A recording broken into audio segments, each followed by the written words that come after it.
See, it's a good thing too, because I think I say one of my most brilliant things unscripted. Yes. Well, this is unscripted totally, but the intro is going to be.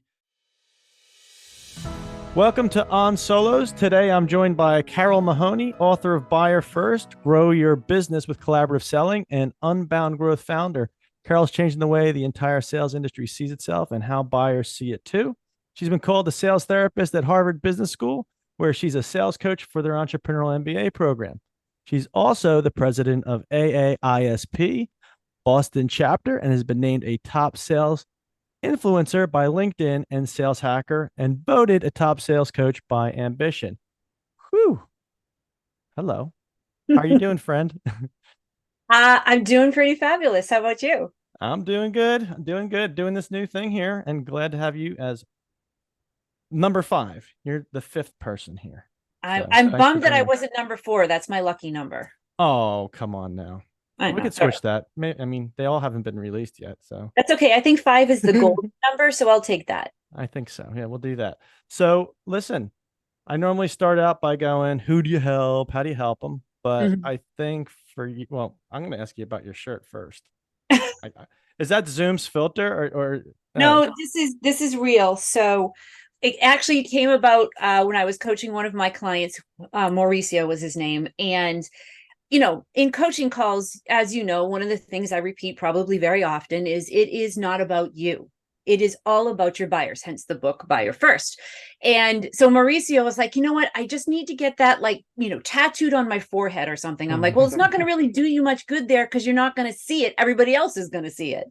So I came up with this idea of a t-shirt with the hashtag not about me printed on it upside down so that the person wearing the shirt can be reminded on a regular basis that it is not about me. Now, one of the things that I have learned is I will not wear this t-shirt when I'm traveling because everybody thinks that's permission to cut in front of me. So, and it's also kind of one of those, if I'm wearing a t-shirt that says not about me all the time, I have to be very conscious of the fact I need to make it not about me. And so I actually gave it to Mauricio because at the end of the month, he started going into pitch mode. He would start giving a whole bunch of discounts. He was trying to rush the sale because he needed to meet his number. And so he needed that reminder to stay calm, cool, and collected and be reminded of making it all about the other person, learning Right. more about them than about what he needed. Well, sales manager was making it all about him and his number.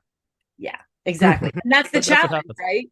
Yep. That's the challenge is Well, how do you exist in these two different planes where you're getting this pressure to perform, whether from yourself, your others, or your manager, but how do you create this kind of, for lack of a better word, mental bubble where you can operate in a way where you're totally focused on the other person, because that's what's actually going to build trust and collaboration with buyers, which is what they need in order to buy from us. well, Ironic. today's going to be hard for you because today it is about you. I'm interviewing you. So that's your challenge. You said Mauricio had a challenge. That's your challenge today. So speaking of you today, Yeah. just an exception. Okay. Yeah. All right. I'll do it. Let's talk about we could still talk about other people. Let's talk about buyers and buyer first. What's Yeah. been going on there? So it's a book that I've been trying to write for the past 12 years. And the irony of this is, and it's funny too, you started with asking about the t-shirt because that's really how the book came about. And I actually first heard about Not About Me. It was actually the first book that was written by Robin Dreeke, who is an FBI behavioral analyst. He basically recruits people to spy for the US at once upon a time. And so when he wrote a book called Not About Me that he had self-published, I found it on Amazon and I started reading through it and I'm like, this is exactly what sales needs. This is exactly what I've been telling my clients. And you think about traditional sales, it's always been brought up about what the company needed and their products and features and their sales process. And then with the age of the internet, suddenly buyers had all of the information they needed and the majority of the power in a buying situation. He who has the gold make the rules. That's our buyers. And so that's kind of how the book ended up coming about. Was I was so focused on what I wanted to write about and what I wanted to say to people and what I wanted to tell them. Instead, when I started focusing on who is this book really for? What is it that they're going through right now? And so I wrote this book for business owners who have to sell, solopreneurs. I wrote it for entrepreneurs that are startup founders that have to do the sales in their business, as well as individual salespeople, right? Because you're also facing pressures today, especially if you're working remotely. And you need to be somewhat entrepreneurial in sales today if you're going to succeed with today's buyer. So the book is written for them, and they've tried everything, every tip, every trick, every hack that we're all inundated with, the alphabet soup of sales processes and methodologies and strategies. And we're frustrated that what seems to work for everybody else in all of these books that's written by all of these sales greats, all of these tactics, why isn't it working for us? What am I doing wrong? And what they don't realize is what I didn't realize, and you also have gone through this as well. It's our beliefs. It's our mindsets about sales and towards sales and the conversations in sales that is getting in our way of doing what we know to do, that we can do, and we probably should do. But in the moment when we need to ask that tough question, we chicken out. Or we don't even think about it because we're so wrapped up in our own heads that we can't even hear what the other person is saying because we're so busy listening to ourselves. So it's these kinds of beliefs and mindsets that this book is based on. So I use data from Objective Management Group of 2.3 million sales professionals on what does it take to be successful in sales today that's been gathered over the last 30 years. And I combine that with the psychology and the sciences of behavior change. How do we change our beliefs? How do we change our mindsets? And how do we change our behaviors to get a different result? And then use the decision science of how people make decisions today and the psychology and science and neuroscience behind that. And that's what this book kind of brings together, is what's going on in the buyer side, because we need to help them make behavior change. That's what we're doing in sales. We're selling change. And what do we need to do on our side to be in a position where we're mentally capable of being able to collaborate with buyers today, which is what they want, in order to help them to make the decisions that are in their best interest. I think not only are we going to become better salespeople as a result of this, we'll become better people. And I think that's what's going to make the world a better place. Because if you think about entrepreneurship and sales, it's the gap between problems and solutions. And if we can make that happen in a better way that's more preferred by our buyers, we make the world a better place. That's my soapbox. I think that's a good soapbox to stand on. And I can also verify that you have been working on this for at least, well, I can say at least 9 years or 8 years, because that's how long I've known you, since 2015, early 2015. Right. And you were saying it's not about you back then. And you also taught me about things like the rules of engagement, never to make an assumption during a sale, all these great things, and really asking those uncomfortable questions with the buyer. And after that, you talk about mindset shift. It was like, holy cow, I'm thinking about everything differently. It's just not a sale. I'm thinking about life differently. That's why I'm here today doing what I'm doing, interviewing you. I've wanted to do OnSolos. The solo lifestyle is about how you sell and what your actual goals are. You get into it thinking you're going to be a startup, but for what? What's the end goal? It's those whys that you keep asking.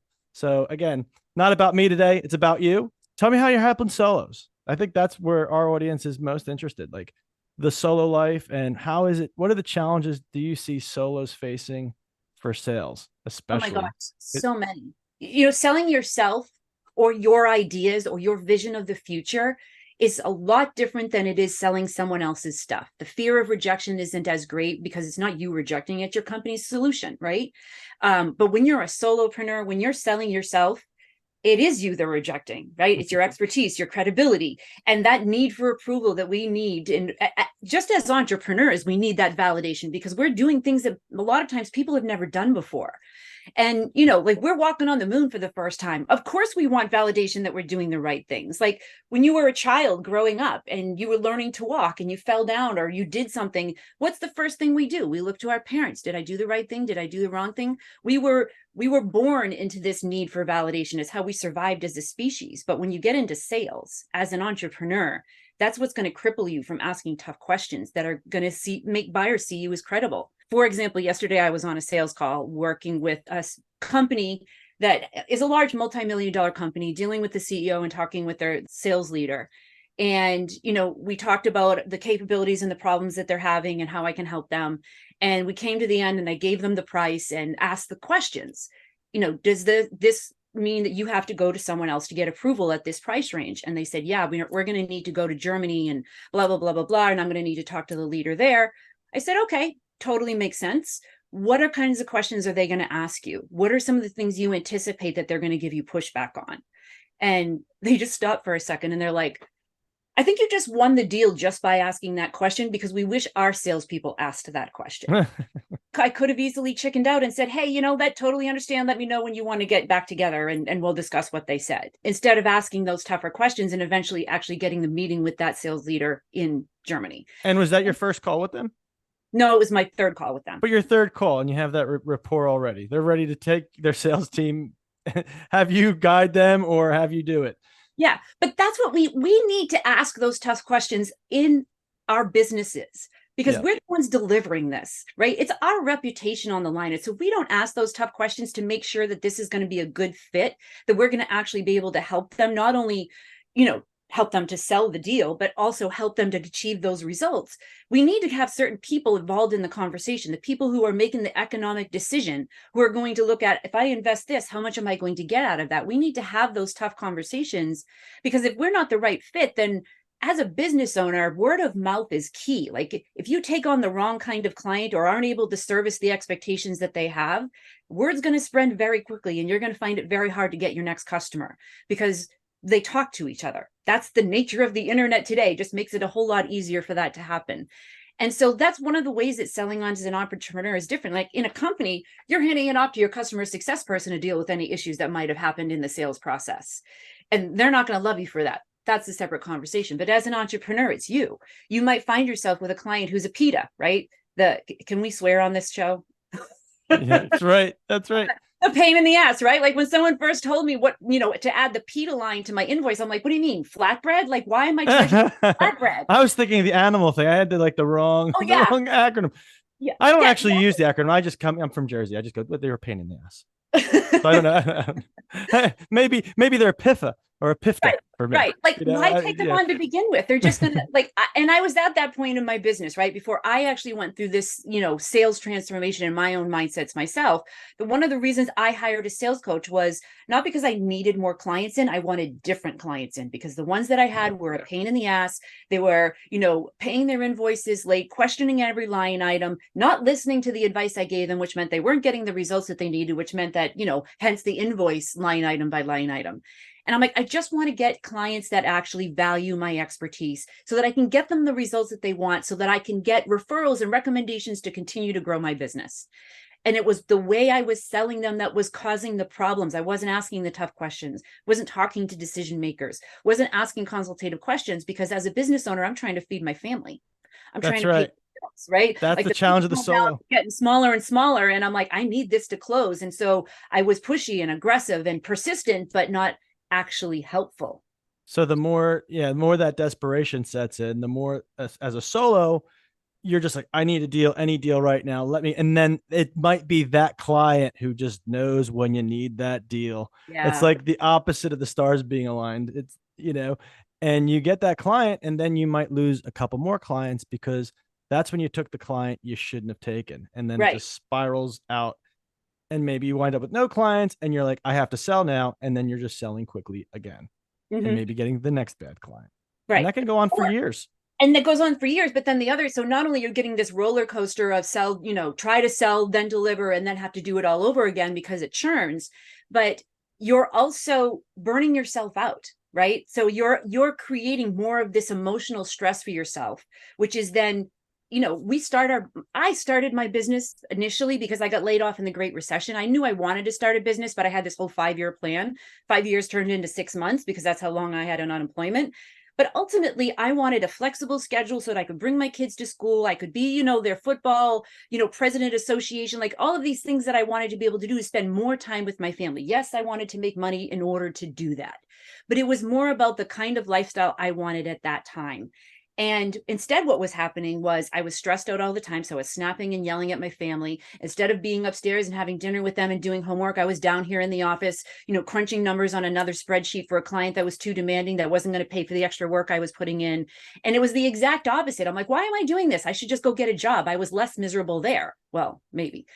And so or a different kind. Yeah, job is a 4-letter word when you're a business owner, right? And I'd been a business owner long enough at that point that I was ruined for employment. Like I was just unemployable. Why is that, do you think? Because for the solos, they might be able to identify with that. I definitely think I know what that means. You're used to doing your things your way. You have Yep. your ideas. There's nobody to tell you that no, you can't do it. And this is how you're going to use your time. There is no ceiling. The only ceiling is basically your own mindset. And, you get the flexibility and the ability to decide who you want to work with, when you want to work with them, how you want to work with them, and how much money you want to make with them. That's the only way you get that kind of freedom of choice is as an entrepreneur and a business owner. However, the downside is you're probably going to be working all the time. My husband says you do work 12 hours a day, even if you don't think you work 12 hours a day. And, and a lot of times our families are the ones that are suffering as they watch us go through the ups and the downs and the screaming and the crying. And I realized the shift that this was making for me when my kid said, you know what, Mom, you're yelling a lot less than you used to. And that was a bit of a gut punch because like the whole reason I started this was to spend more time with them and be present for them. And it's the actual process of that actually caused me to not be there with them. And so transforming my mindset towards sales, transform my mindset towards relationships and communications in general, because that's what sales is. And I became a better person because of it. That's where kind of not about me came from. It's where, being, curious and being able to shut up sometimes is how I got there. And so that's what this book is about, is really about the journey that I went through from, the moment I couldn't pay for the groceries in the grocery store to today, where I make a consistent 6-figure income and I'm looking at growing and scaling my business in a way that I didn't ever think was possible before. And finally writing the damn book and getting it done. Those are all things that, I never would have thought before, where I could get up on stages and tell people, look, this is the shit that I had to go through and what I had to do to get there. And it's not just my experience. This is what the science and research says. And that's why it works for others. And giving myself permission to do that. Like that's all part of the business owner and entrepreneurial journey that is unlike any other. It's You're also living a fulfilled life. It's a fulfilled life because I said for years, I want to do a podcast. I want to do a podcast. I never did it. And I I know just you've even been talked to saying you it not almost too. as long as I've been saying the book, right? That's right. You should, I wrote this book and I made it a one thing. It was my one thing. Yep. I said, This is geez, my I've been hearing that for years. And I think I had my mad as hell moment. I'm like, you know what? Carole did it. She just did this book she's been talking about. I'm going to do the podcast. And it's good having other solos and friends because without seeing you do it, that might have been one of those things that just put me over the edge to just get me to do it. And that's why I love having a community of solos because all of us are at different stages in the journey. Some get there earlier, some get there later. But I think when the solos are together, the journey's not as lonely. And you don't have to make every mistake on your own, and you don't have to throw in the towel and get a job and then be a difficult employee now that you've become this way. And I have taken close engagements with clients and I have been a difficult employee. Sure, we've gotten results. It hasn't been pretty all the time. So, when you actually immerse yourself again, you then have to adjust again, which is tough. So, being a solo is one of those things where you can go write the book, you can do the podcast, you can spend time with your family, but it's not easy. And I wanted to ask, and I think the sales bit probably is the hardest thing. And being a business owner who sells is the hardest job there is. It's harder than being in a company. I've done both. And I know people who have done both. And ones that have gone from corporate into selling for themselves said, this is way more difficult. This is a totally different ballgame. And I think a lot of it also too has to do with a lot of that isolation, right? Because you look into the psychological research behind anxiety and depression, and isolation is a big contributing factor to that. So, we saw that happen with the pandemic and remote workers. We're still seeing that happen today.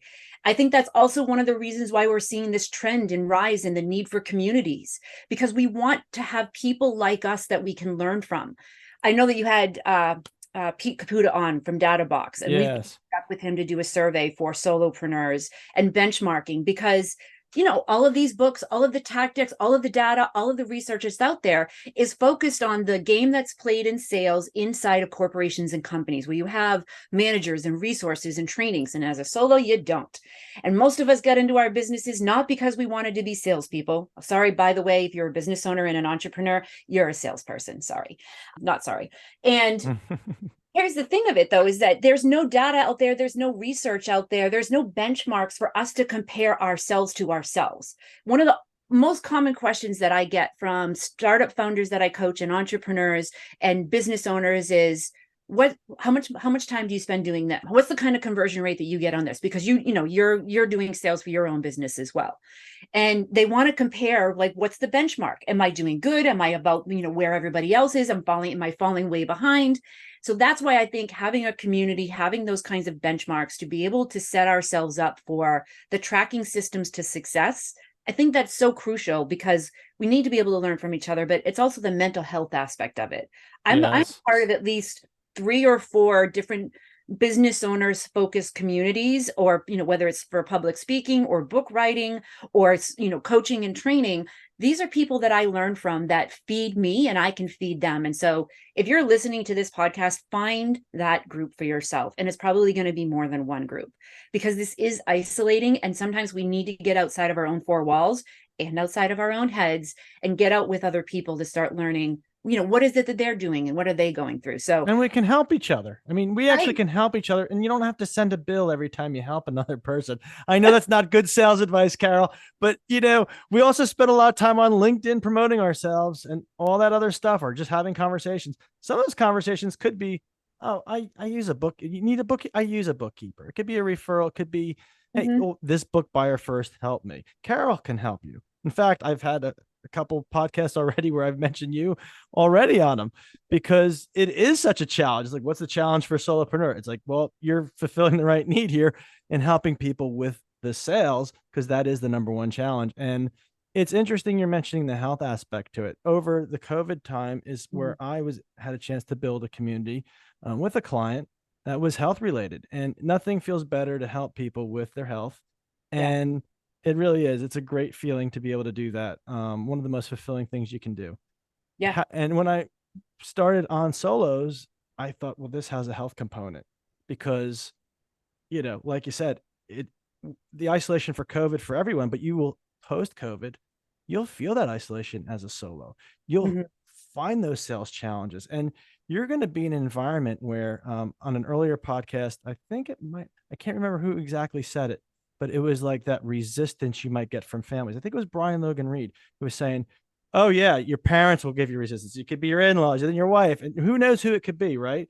Yeah. And as you're going through the struggles, I was talking to another soul the other day. My spouse doesn't understand when I say I'm going to get that next deal, or doesn't understand why I'm doing this.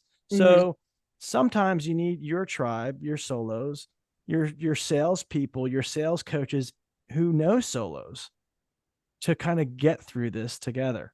Yeah, absolutely. They're not there in personal life. Yeah. And you can't, and even your own employees, like I have so many business owners that I work with, they're like, I just need to hire another me. I'm like, oh God, no, you're never going to find another. Two, you don't want another you, because it's like, that person that is just like you that you can't stand, that's what's going to happen. Yeah, exactly. And we need to have, like, the other part of community, we need to have differing opinions, different personality styles, different backgrounds. Like, there's this, all the talk about, diversity and inclusion in corporations, because they've recognized that the more diverse voices that we have in our organizations, one, we'll be able to relate to our customers better, but we'll also have a much more well-rounded perspective of things. We need that as business owners when we're hiring employees, when we're choosing our tribe, when we're choosing our community. That's one of the things I actually write about in the book, is these are the things that you should look for in a community when you're choosing who you want to make part of your tribe. Because we've all been part of those groups that were like, yeah, this is either a Not waste of my me. time or not my people. And, there's things that you can do to find your people. But then, back to the health thing as well, is it's very much tied together, like how we take care of ourselves, our self-care. One of the books that I talk about is The Self-Care Mindset by Jeanette Bronnet. And it applies to us as business owners so succinctly, because we need to prioritize self-care, not because it's a fluffy feel-good thing. There's an ROI to it, people. Like this, and that's one of Mhm. the things that I talk about in the book, is that your self-care is going to directly impact your ability to change your beliefs, to change your mindsets, to adopt new behaviors, new disciplines, and and change just generally yourself and your circumstances. And it's going to make you a better seller to sell with your buyers. That's where the ROI comes from. And you're just going to be a generally happier person as well as a healthier person. And so there, finding your tribe of people to do that, doing the self-care routines. I talk about a cognitive behavioral approach in the book of how we actually start to recognize and become aware of those things that are getting in our way. These are all of the keys to not only being successful in your business, but to actually enjoy the journey. And I think that's the reason we're doing it. One, we want to have the freedom, we want to have the journey that we decide for ourselves, but we also, at least for me, want to have an impact influence on others. And we can't do that when we're in this stressed out and not taking care of ourselves kind of a situation. So that's totally spot on. And that's the thing I learned most of all in the past 3 years through the pandemic. Mm. Even as I'm building a community that was getting people to exercise, live guided, remote, telling them to sleep, doing all the webinars on all of this. Here's the hypocrite. And I'm doing this overseas in different time zones, of course. Here Yep. I am, but not me. I'm Superman. I can sleep 4 hours a night. I can do all this. What a farce. And I think Yeah. that also happens. No one keeps us in check as solos because we have all the answers. We're gonna do it our way. We're gonna do it our way. I can tie my own shoes, mommy. I got it. It's that on everything. And that independence is good, but it can get too far. So having a group who can then remind you, or having a resource like yourself, integrating that with the sales philosophy, that mindset shift just permeates Yeah. every part of life. I do still have a hard time asking for help. And, going through the process of writing the book and, just life in general, I've had to make a very conscious effort to ask for help because I grew up being told and believing that the only person you can count on is yourself. So, talk about independence and self-sufficiency. Like that was my mission in life, to not need anything or anyone ever. Like, I mean, my personal goals are to go off the grid where nobody knows where I am. Hey, So, yeah, that's right. like that's just kind of who I am. So asking other people for help was just felt like a failure. Felt like if you were successful, if you were good enough, if you were strong enough, you wouldn't need to ask for help. And so those are the kinds of things that having a group of people around you to check you, to keep you accountable, and also to help you kind of start to change those perspective and beliefs, that's really key. I remember for like 12 years, I didn't take a vacation. 2 years, I didn't take a single day off. And I'm part of a group called Women Sales Pros. And one of the women, Nancy, had heard me say that to someone. And she's like, you're not allowed to come back until you take a goddamn vacation. Oh, that's good. That's what you need. Those are the friends you need. Right. I have a couple of friends like that. They're like, I am going to book this with you. Mm-hmm. I'm going to sit here and do the Airbnb with you because I know you're not going to do it. And I'm thinking, wow, they care. But they're probably also thinking, like, you suck to work with. You need a time off. You're not even good to be around. Right. This is the worst. So I will help you book this. And those little breaks help. And, unfortunately, I have brought my computer on some of these breaks, but even that as a start is okay. But you can't do that. You just need a break. You just need to, like, shields down. Again, it's not about me. I'm not that important. Their business, The everyone's world will business go will on. continue. The world's going to go on without me. It Yes, really exactly. is. And I had to, so for me, it was, so when Nancy said that to me, when was that? That was in the fall. So that spring, following spring, I booked a long weekend to go up north in Maine to a place called Moxie. And they have these three main rivers that come together to form a dam. And then they release the dam twice a year. And it's a class 5 rapids. Scared to death, but I did it. It was the best time I'd ever had. Of course, they put me in the front of the raft, which is where you're going to get like most likely thrown out and wet. Like you're like, the newbie it's goes like in. Splash Mountain, one of those Yeah. things, right? But the other thing of it was there was no cell phone reception. My phone was a paperweight. And like for the first Oh, day, like my anxiety had to have been etched all over my face because they're like, Carole, you just need to chill out. I'm like, but what if? And by day 2, I was like, okay, I can handle this. I can be okay. And by the third day, I was like, what phone? Like I had a sense of freedom and clarity that I'd never had before. And then, and like that's when I realized things like, okay, the kids are about to be going out of the house. And like, what's my purpose in life now? Like I realized a lot of the time I was keeping myself so busy is because I didn't want to face that big question, that empty nester question, like what's next? So, getting away from it all, turning off the distractions, the beeps, the bleeps, the reminders, that's going to help you as a business owner to be more focused, to be more grounded. And I feel like we're addicted to that stress level and dopamine levels of constantly checking social media and email and calendars because we're busy and we're important and we need to do these things, and it is completely undermining us. so I can't agree more on that. And I'm also a massive hypocrite on that too, because the vacation's next week. I keep saying the vacation's next week. The vacation's next week, Is it? and it almost is. But Okay. we can sit here after the call and you can help me book it on Airbnb. Okay. No, yeah. Yeah. I know you probably would too. That's the kind of person you are. I'll You're send the you right person up who to, Northern Maine I would with no love that. cell phone reception. Yeah, Yeah. just bring bug spray. I would be scared, but I would love it. Okay. I'm a city slicker, I Oh, maybe glamping in Maine. we call them the city boys here. Yeah, yeah. Yes, yes. I like to pretend I can pull that off, but No. yeah, well, I'll take the risk because I'm going to die one way or another. I'll die by not taking a vacation or die in the woods of Well, Maine. that's Either the way, thing. Not at least taking I'm dying in the woods. it will kill you to not take a vacation. Yes.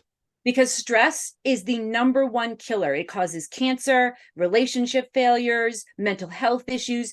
Hello, cancer. Like I was diagnosed with thyroid cancer the year I started my business. Don't think that was a Wow. coincidence. Well, you've gotten focused on health and everything recently and in the past few years. Yeah. And I want to ask you how you were able to juggle it all because Carole, you're doing everything everyone says they should do. And you I might go, still oh, think they're not saying, everything, but yeah. from an Uh, outsider's view, it sure seems that way. So how's it all manifesting for you? so first, I would say one of the first pieces of business advice that I got when I started my business is that you can't manage your time, you can only prioritize it. And so, you had talked, earlier on the conversation about the one thing.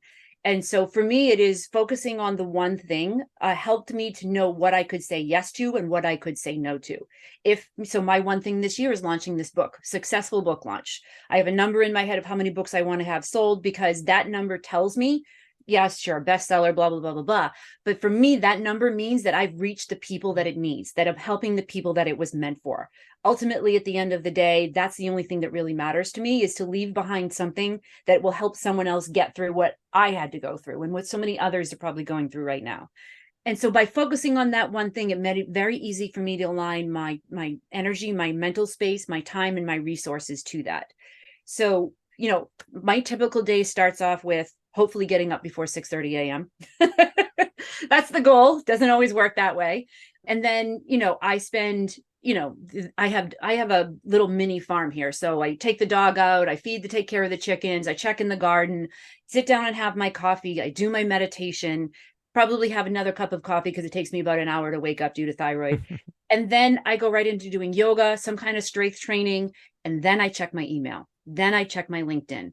And That's I awesome. usually have my days planned out at least a day in advance. So I have blocks of time for certain things. So in the morning, it's, when I was writing the book, it was to write the book. I would spend an hour joining a writing group. We would all get together on Zoom, and this was our writing time. And again, doing it with a group of people helped me to be accountable. It also helped me to deal with those feelings of anxiety. And I call them I have these little, where are they? I have these little poop emoji dolls. And so whenever I would get those thoughts in my head of, oh, this isn't good enough, this is going to be a waste of paper, you're going to get laughed out of the bookstore, I would take one of those stupid poop emoji dolls and I'd throw it across the room, call it bullshit. And of course, then the dog would go chasing after it. But it was like a physical way for me to like just change the belief, like recognize that the belief is there and then replace it with something else. And my writing group thought that was hilarious. So now we have the trolls and the poop emoji dolls. And so that was my morning. And then typically in the after, my creative time is going into client calls. So like by 10 a.m., I've got client calls, coaching calls going, which, those really actually help feed me as well in my creativity because we're talking about issues that they're facing and overcoming those. And I always have a burst of adrenaline after I've gotten off a coaching call, which is probably why I'm so excited on this call because I just got off of a coaching call. And so like that really, that gives me a lot of energy. It also drains me if I do hour after hour of it. So I have to give myself little breaks. And so I typically plan for like an hour to an hour and a half for lunch, where I take the dog for a walk, I go for a swim, we go snowshoeing, I make something healthy for lunch or so forth. And then in the afternoon, and also interspersed with this is sales calls, things like that. Typically in the afternoon are sales calls or podcast interviews or things like that. And so I typically have my day broken up that way because I've learned for me, again, it will be different for everyone because we all have our own tendencies. We need to be flexible in our processes for ourselves. That's what I have found works for me over the last couple of years. And the way that I found that works for me, if you go to my website, unboundgrowth.com, and you do a search in the bottom for how I work and get shit done, it kind of describes the process that I use to come up with this routine. So every year, every year I have my one thing, my goal, the thing that I want to accomplish this year. That's a big stretch goal for me, writing the book, for example. And so then that gets broken down into quarterly milestones. And then I break that down into monthly and weekly activities that need to happen to accomplish that particular goal. And then I plan my week out with blocks of time. How much time do I need for sales? How much time, do I need for these particular things? And I make sure that those are blocked in my calendar so things don't get booked over it. But I also have the flexibility to move those things around if I want to. And then each day, at the end of the day, I look at what needs to happen in the next day and I add details to it. Who do I need to talk to? What's the next step in this sales conversation? What do I need to rehearse or practice in this particular speech or presentation? What podcast do I need to prepare for? So that when I get up the next day, I'm not filled with that anxiety of, oh my God, what am I going to get done today? How am I going to get that? And I'm trying to scramble to get all the resources together. I've got a plan already in place with details and cues to tell me when I need to do what, so that I don't have that built up anxiety of I've got this big deadline looming and I don't know how I'm going to get it done in time. I know that I'm going to be able to get it done in time because I have this kind of process and routine that That's I work. Great. And it saves my sanity, honestly. And people are like, how in the world are you doing all of this stuff? I'm like, are you kidding? There's like still half a list of things that I haven't gotten to that I want to get done. That's right. Yeah. And the alternative is to, get a prescription for, anxiety, a prescription for ADHD. And I've been there for ADHD and I'm not encouraging or giving medical advice, but for me, these methods of having a schedule, having a routine are by far have been the best things that have worked for me. And it sounds like for you, it's the same deal.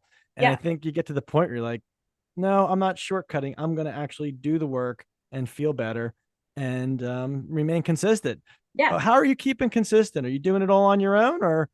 I have coaches. I have coaches for speaking. I have coaches for writing. I mean, I have a group of other sales experts that are coaches for me in my own sales process and in my own business. Like, I'm a huge Patriots fan. I'm a huge Tom Brady fan. And he's the greatest quarterback of all time because he had like 9 different coaches for very specific things so that he could do that. Well, so do you side with him in the divorce? You side with him on the divorce? What's that again about his divorce? Do you side with him in the divorce? I don't take sides either way. Gazelle? No, I'm just joking. No, we're in Eagles country, so everyone's looking for a reason to hate Tom Brady. So anyway. No, I don't hate Tom Brady, but I do. I mean, I'm going to side with Gazelle because I can only, of course, what it's like having to take care of all of the home stuff and all of the kids while you go off and do whatever it is that you're going to. Yeah. I can't find anyone who sympathizes with Tom Brady. I agree. He's the world-time best quarterback, but I'm not going to weigh in on the quarterback-wise, husband-wise, maybe not my cup of tea. But anyway, we won't go there. So it's one of those things where, yes, I have this process and things like that, but do I get up and not feel like doing things? Hell yes. And there's times and days where I'm like, nope, not doing that. There are days where, like, if I've been traveling, I need like a day or 2 days to recoup. And that might be me and Netflix all day on the couch. It happens maybe once a quarter, but it happens. And so I don't beat myself up over that. It's me listening to my body and my body saying, yeah, you need to chill the hell out. And then there's also, like you get up in the morning and you're like, okay, I need to do prospecting calls.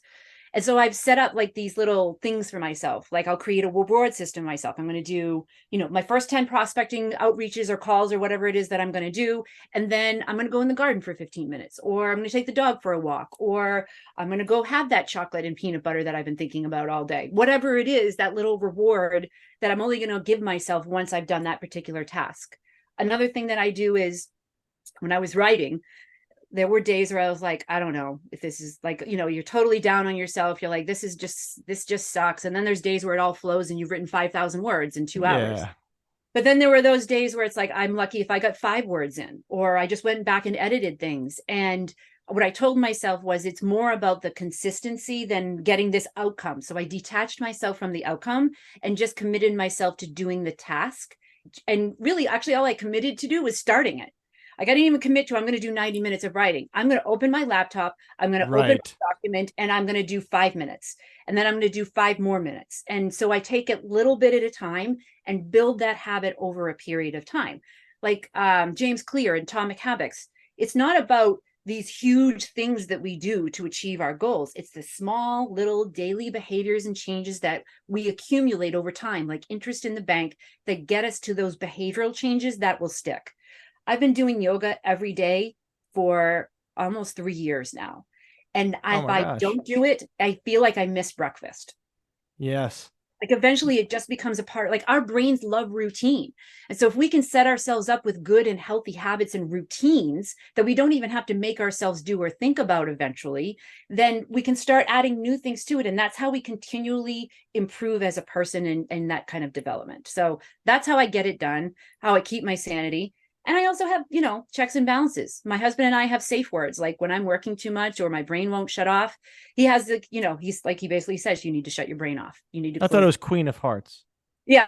Isn't that the Manchurian Candidate right now? Sorry. No, not the One of Queen of those. Hearts. No, but like that's their safe word. But for us, we have like, when he's spiraling out of things or he gets too negative, I call him Negative Nancy. You know, Ah, we have I've like been these called little that. names that we call each other when we're in that state to help snap each other out of it. I That's think it's good. something we developed during the pandemic because like I was watching the news every night while making dinner during the pandemic and he's like, yeah, no, this needs to happen. You like, anti-Trump or you. Yeah, Trumpster or anti-Trumpster or Yeah, one of the other, exactly. right? One of those labels is going to be there because that's the Exactly. world. It just revolves around Trump or something. Yeah. And if we really need to like pull each other out of the quagmire that we've gotten into, then he just says, you're just like your mom. I'm like, well, you just like your mom. So there. Oh, those are fighting words. I know better than those. Don't Yeah. want to ever do that one, but yeah, we do it. So But we good. need that. Like we need those people that not only will keep us in check, but that we will allow them to keep us in check, right? Like there's all those That's people who are right. willing to keep us accountable.